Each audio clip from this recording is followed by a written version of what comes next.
Hello everyone, welcome back to our YouTube channel গল্পের সন্ধানে। আজকের বিশেষ নিবেদন হাতছানি। প্রধান চরিত্রে আছে মিস্টার রয় আর গোধূলি। শুরু হচ্ছে আজকের নতুন নিবেদন। গল্প পাঠে ও কলমে আমি চন্দ্রিকা। মিস্টার রয়, যিনি ছিলেন শহরের একজন নামকরা বড় ব্যবসায়ী, প্রচুর পরিশ্রম করে তিনি নিজেরই পজিশন হোল্ড করেছিলেন। দিন খুব ভালোই কাটছিল তার। তিনি বেশিরভাগ সময় শহরের বাইরে থাকতেন। কাজের সূত্রে নিজের বাড়িতে আসতেন, আবার বাইরে চলে যেতেন। 9 জুন সালটা ছিল 2013। সেই দিন উনি মুম্বাই থেকে কলকাতাতে ব্যাক করছিলেন নিজের বাড়ি যাওয়ার জন্য। কিন্তু প্রকৃতি বাদ সাধল। আকাশ ঘন কালো মেঘে ছেয়ে গেল। হু হু করে বাতাস বইতে লাগলো। প্রবল ঝড় উঠে গেল চারিদিকে। এ যেন এক তাণ্ডব লীলা শুরু হয়েছে। অগত্যা মিস্টার রয় গাড়ি থামিয়ে দাঁড়িয়ে রইলেন। প্রায় 1 থেকে 1.5 ঘন্টা ওই রকম ঝড় বৃষ্টি, প্রবল বজ্রপাত। তারপর এক পর্যায়ে গিয়ে যখন প্রকৃতি একটু ঠান্ডা হলো, তখন এক নতুন বিপত্তির সৃষ্টি হলো। মিস্টার রয় দেখলেন তার গাড়ি চলছে না। উনি অনেক চেষ্টা করেও তার গাড়িকে একটুও চালাতে পারলেন না। তখন রাত প্রায় 2টো বাজে। মিস্টার রয় তখন ভাবলেন, এখন কি করা যায়। এই ভাবতে ভাবতেই উনি কিছুটা সামনের দিকে এগিয়ে গেলেন। তখন মিস্টার রয়ের চোখে পড়ল একটা দোতলা বাড়ি। তিনি ভাবলেন, আমি এই রাস্তা দিয়ে এত বছর যাতায়াত করছি, এতবার যাতায়াত করেছি, কই কোনোদিন তো এই বাড়িটা আমার চোখে পড়ল না। উনি একটু আমতা আমতা করেই বাড়িটার কাছে চলে গেলেন। বাড়িটার দরজায় গিয়ে কড়া নাড়লেন।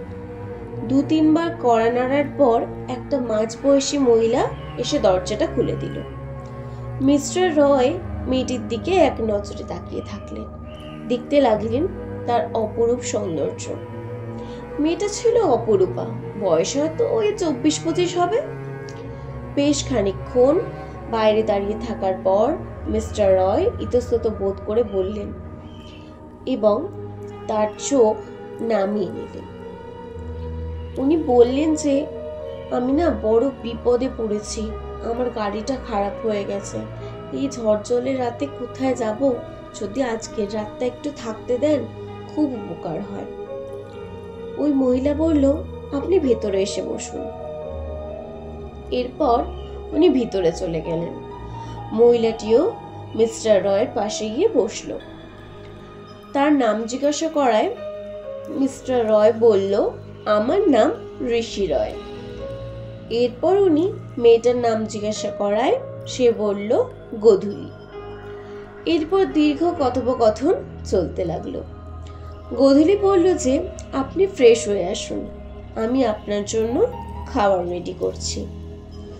এরপর খাওয়া দাওয়া শেষে ঋষিবাবু জানতে পারেন যে গোধূলি বিবাহিতা, কিন্তু ওনার স্বামী কার অ্যাক্সিডেন্টে মারা গেছে। এরপর গোধূলি ঋষিকে শোয়ার ব্যবস্থা করে দিল। ঋষি শুয়ে পড়ল, কিন্তু ওর কেমন যেন একটা অদ্ভুত অনুভূতি কাজ করছিল, তাই কিছুতেই ওর ঘুম আসছিল না। এরপর বিছানা ছেড়ে বাইরের বারান্দার দিকে পা বাড়ালো ঋষি। যখন ঋষি বারান্দাতে গিয়ে দাঁড়ালো, তখন বাইরের পরিবেশের দিকে তাকিয়ে ও ভাবলো, কি শান্ত পরিবেশ, কি মনোরম।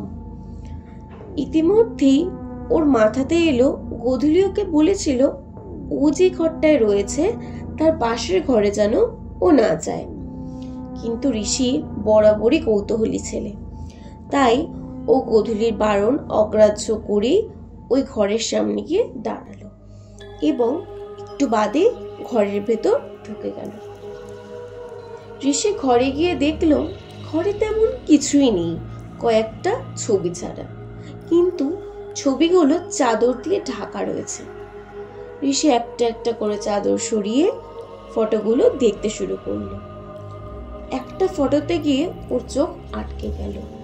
সেটা হলো গোধূলির ফটো, যেখানে জন্ম মৃত্যুর তারিখ উল্লেখ করা। এটা দেখে ঋষি কাঁপতে লাগলো। ও ভাবলো, মৃত্যু, তার মানে গোধূলি মানুষ নয়। ঋষির মনে হলো কেউ ওই ঘরের দিকে আসছে, তাই ও ঘরের দরজা তাড়াতাড়ি করে বন্ধ করে দিয়ে নিজের ঘরে চলে গেল। সারা রাত এই উৎকণ্ঠা নিয়ে ঋষি জেগে থাকলো। যখন সকাল হলো তখন ঋষি ভেবেছিল গোধূলিকে না জানিয়ে ও পালিয়ে যাবে, কিন্তু ও যখন পালাতে যাবে একটা অদ্ভুত ঠান্ডা হাতের স্পর্শ ও অনুভব করলো। পিছন ফিরতেই দেখলো গোধূলি দাঁড়িয়ে আছে। গোধূলি ওকে বলছে, ঋষি, তুমি আমাকে ছেড়ে যেও না, আমি এই বাড়িতে বড় একা। ঋষি তখন কোনো কথা কানে না নিয়ে এক ছুটে বাড়ির বাইরে চলে। কিন্তু এটা কি, ও কোথায়? ও তো কিছুই চিনতে পারছে না, ওর গাড়িও নেই সেখানে। হঠাৎ এক অপরিচিত ব্যক্তির কণ্ঠ ঋষির কানে ভেসে এলো। সে বলছে, গোধূলির হাত থেকে তোমার মুক্তি এত তাড়াতাড়ি হবে না। ঋষি বলল, আমি পালিয়ে এসেছি ওই বাড়ি থেকে, কেউ আমার কিছু করতে পারবে না। ওই অজ্ঞাতনামা ব্যক্তি বলল, একবার পেছনে ঘুরে দেখো। ঋষি দেখলো গোধূলি দাঁড়িয়ে আছে। ঋষি ভয়ে আর্তনাদ করে উঠল। গোধূলির চোখ লাল হয়ে গেছে, তার মুখ হিংস্র। সে ঋষিকে টানতে টানতে নিয়ে চলে গেল ওই বাড়ির উদ্দেশ্যে চিরকালের মতো। আজ এখানেই শেষ হলো আমাদের বিশেষ নিবেদন হাতছানি। আমাদের গল্পটি ভালো লাগলে অবশ্যই আমাদের ইউটিউব চ্যানেলটিকে সাবস্ক্রাইব করবেন। সবার প্রথমে নোটিফিকেশন পাওয়ার জন্য পাশে থাকা বেল আইকনটি ক্লিক করবেন। প্রচুর প্রচুর শেয়ারের মাধ্যমে আমাদেরকে আরো অনেক নিত্য নতুন গল্প লেখার সুযোগ করে দেবেন। আমাদের গল্পটি কেমন লাগলো সেটা অবশ্যই লাইক ও কমেন্টের মাধ্যমে জানাতে ভুলবেন না।